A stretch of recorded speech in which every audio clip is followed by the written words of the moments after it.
सभी श्रद्धालु भक्तगण एक बार गणपति बप्पा, मां पार्वती और भोलेनाथ का नाम लेकर इस पावन कथा का शुभारंभ करते हैं। सभी भक्तजनों, आज हम जिस कथा का श्रवण करने जा रहे हैं वह है भगवान शंकर, मां पार्वती और उनके परम भक्त की कथा।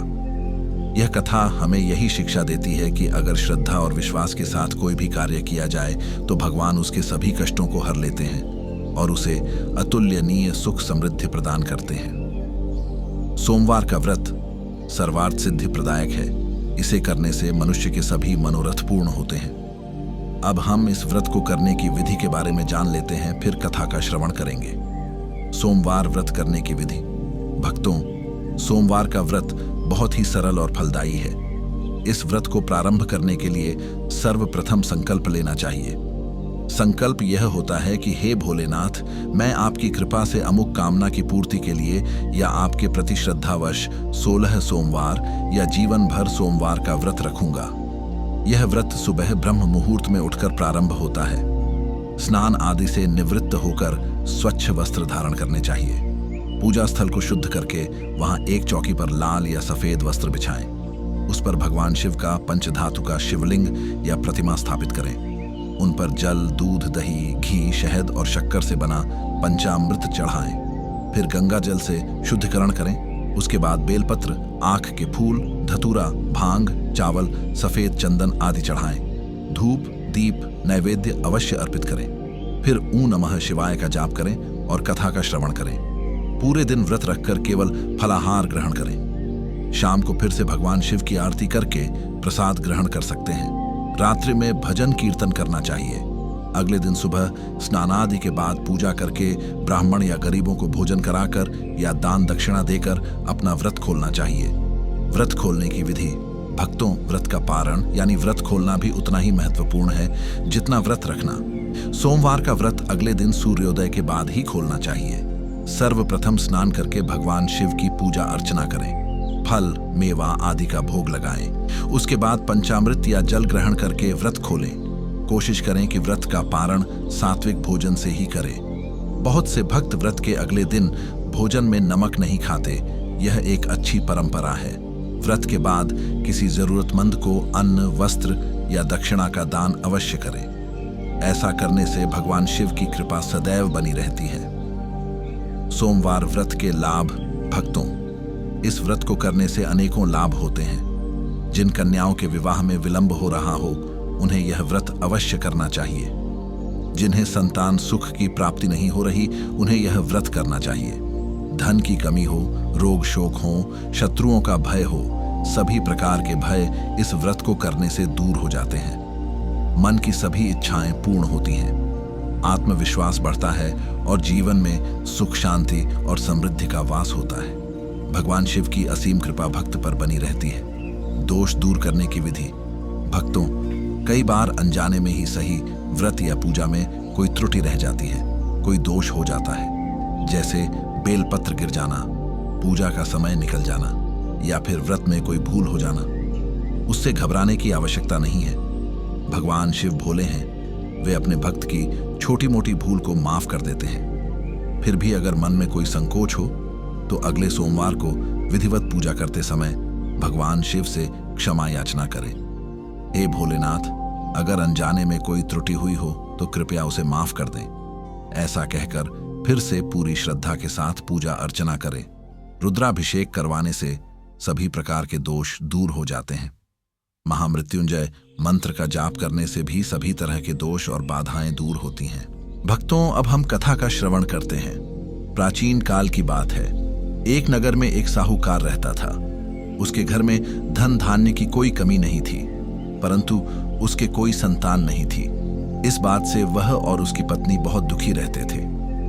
एक दिन वह अपनी पत्नी के साथ संतान प्राप्ति की कामना लेकर भगवान शिव के मंदिर गए। वहां उन्होंने बहुत देर तक भगवान शिव की आराधना की और प्रार्थना करने लगे, हे भोलेनाथ, हे मां पार्वती, हमें पुत्र रत्न की प्राप्ति हो, इसके लिए कोई उपाय बताएं। उनकी प्रार्थना सुनकर मंदिर के पुजारी ने कहा, हे साहूकार, तुम सोमवार का व्रत रखो। भगवान शंकर और माता पार्वती की कृपा से तुम्हारी मनोकामना अवश्य पूरी होगी। पुजारी ने उन्हें सोमवार व्रत की पूरी विधि बताई। साहूकार दंपत्ति ने पुजारी की बात मान ली और अगले सोमवार से ही व्रत रखना प्रारंभ कर दिया। वे हर सोमवार को विधिवत पूजा करते, कथा सुनते और व्रत रखते। उनकी श्रद्धा और निष्ठा देखकर भगवान शिव और माता पार्वती बहुत प्रसन्न हुए। कुछ समय बाद माता पार्वती ने भगवान शिव से कहा, हे नाथ, इस साहूकार दंपत्ति की श्रद्धा और भक्ति से मैं बहुत प्रसन्न हूं। मैं चाहती हूं कि इनके घर में एक सुंदर और स्वस्थ पुत्र का जन्म हो। भगवान शिव ने मुस्कुराते हुए कहा, हे पार्वती, तुम्हारी इच्छा पूर्ण हो, लेकिन इस बालक की आयु केवल 16 वर्ष ही होगी। यह सुनकर माता पार्वती थोड़ी चिंतित हो गईं, लेकिन फिर भी उन्होंने साहूकार के घर पुत्र के जन्म का आशीर्वाद दे दिया। समय बीतता गया और साहूकार के घर एक सुंदर पुत्र ने जन्म लिया। पुत्र के जन्म से सारा परिवार खुशियों से झूम उठा। साहूकार ने भगवान शिव का धन्यवाद दिया और खूब दान दक्षिणा दी, लेकिन उन्हें यह बात नहीं पता थी कि उनके पुत्र की आयु केवल 16 वर्ष है। जैसे जैसे लड़का बड़ा होता गया, वह बहुत ही सुंदर, बुद्धिमान और गुणवान निकला। 16 वर्ष का होने पर उसका विवाह तय किया गया। विवाह के लिए उसे ससुराल जाना था। रास्ते में एक नगर था जहां के राजा की कन्या का विवाह था, लेकिन एक विचित्र बात थी, उस राजकुमारी का विवाह जिससे भी होता था वह दूल्हा शादी के तुरंत बाद मर जाता था। इस कारण से राजकुमारी का विवाह अभी तक नहीं हो पाया था। राजा ने घोषणा करवा दी थी कि कोई भी व्यक्ति जो भी राजकुमारी से विवाह करेगा और जीवित रहेगा, उसे आधा राज्य दे दिया जाएगा। लेकिन फिर भी कोई भी इस कार्य के लिए आगे नहीं आ रहा था। जब साहूकार का पुत्र उस नगर से गुजरा तो उसने यह बात सुनी। वह एक बहादुर और निडर युवक था। उसने सोचा कि वह इस राजकुमारी से विवाह करेगा और इस रहस्य को सुलझाएगा। उसने राजा के दरबार में जाकर अपनी इच्छा प्रकट की। राजा ने उसे बहुत समझाया, लेकिन वह युवक अपने इरादे पर अडिग रहा। आखिरकार राजा ने हामी भर दी और विवाह की तैयारियां शुरू हो गईं। विवाह के बाद जब वह युवक और राजकुमारी विवाह कक्ष में पहुंचे तो युवक ने देखा कि राजकुमारी बहुत उदास है। उसने पूछा, तुम इतनी उदास क्यों हो? राजकुमारी ने कहा, मैं उदास इसलिए हूं क्योंकि मेरे साथ विवाह करने वाला हर युवक इसी रात मर जाता है। मुझे डर है कि कहीं आपके साथ भी ऐसा ना हो। युवक ने कहा, डरो मत, मैं तुम्हें विश्वास दिलाता हूं कि मैं जीवित रहूंगा और इस रहस्य को सुलझाऊंगा। युवक जागरण करने लगा। आधी रात के समय अचानक कमरे में एक सांप प्रकट हुआ और उस युवक पर हमला करने के लिए दौड़ा। युवक ने तलवार निकाली और उस सांप से युद्ध करने लगा। घमासान युद्ध हुआ और आखिरकार युवक ने उस सांप का सिर काट दिया। जैसे ही सांप मरा, वह एक दैत्य के रूप में परिवर्तित हो गया। युवक ने उस दैत्य से पूछा, तुम कौन हो और तुम्हें किसने भेजा है?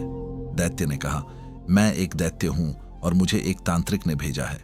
वह तांत्रिक राजकुमारी से विवाह करना चाहता था, लेकिन राजा ने मना कर दिया।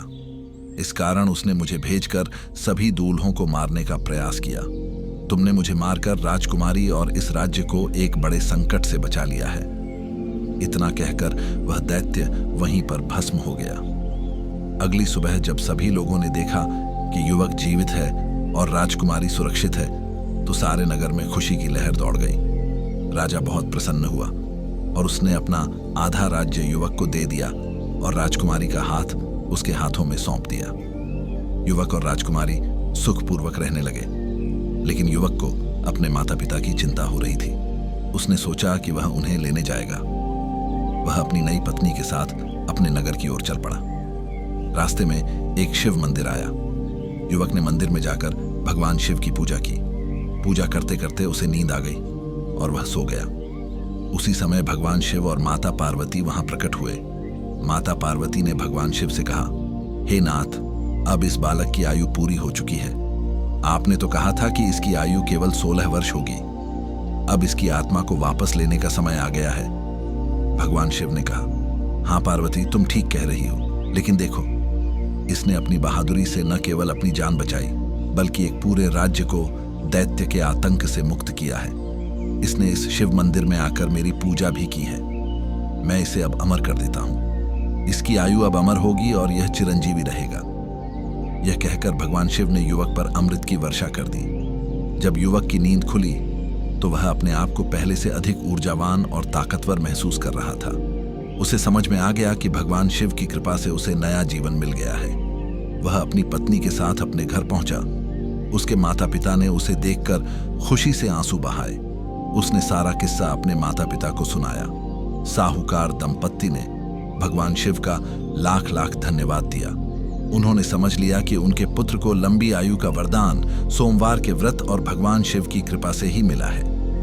उस दिन के बाद से साहूकार का परिवार हमेशा सोमवार का व्रत रखने लगा और भगवान शिव की कृपा से वे सुख समृद्धि से जीवन व्यतीत करने लगे।